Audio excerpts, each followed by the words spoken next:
राजा था हिरण्यकश्यप।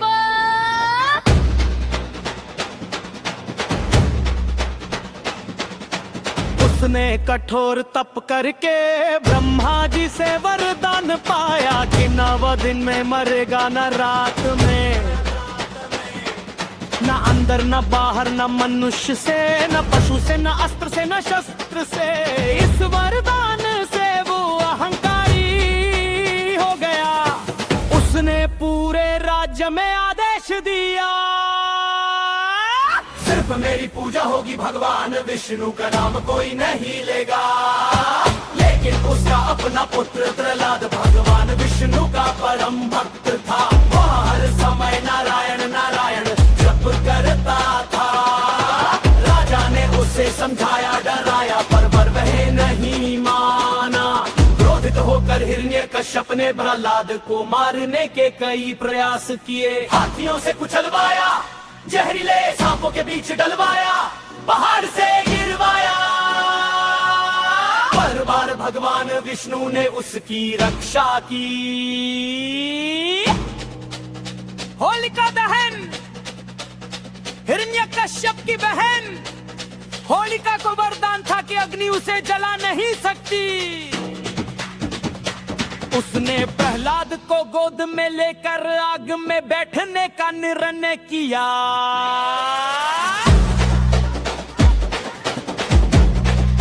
लेकिन हुआ उल्टा, तो प्रहलाद बच गए। होलिका जलकर भस्म हो गई क्योंकि वरदान का दुरुपयोग हुआ था। तभी से बुराई पर अच्छाई की जीत के रूप में होलिका दहन मनाया जाता है।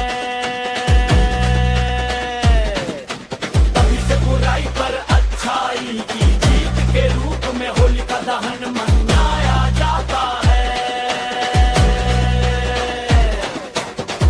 बुराई पर अच्छाई की जीत के रूप में होलिका दहन मनाया जाता है। जब हिरण्यकश्यप ने क्रोध में स्तंभ को लात मारी और पूछा, कहाँ है तेरा भगवान? तभी स्तंभ से प्रकट हुए भगवान नरसिंह, आधे मनुष्य आधे सिंह। उन्होंने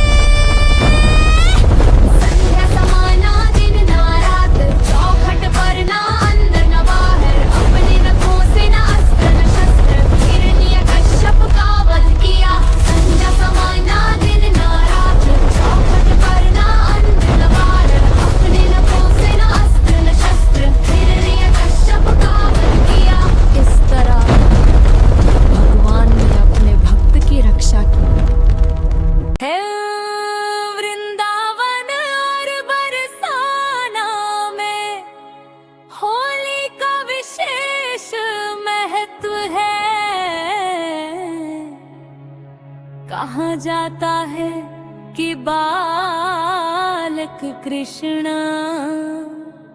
अपने सांवले रंग को लेकर। माता यशोदा से पूछते थे, मैं काला क्यों और राधा इतनी गोरी क्यों? यशोदा मैया बोली, तुम राधा के चेहरे पर रंग ला दो। बस तभी से शुरू हुई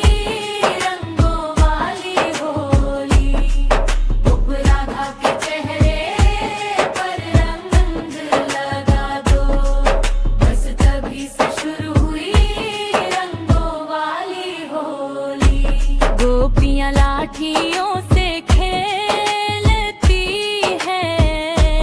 गोपाल ढाल लेकर आते हैं। प्रेम और हंसिया का अद्भुत उत्सव ये होली। प्रेम मस्ती और भक्ति का प्रतीक है। प्रेम मस्ती और भक्ति का प्रतीक है।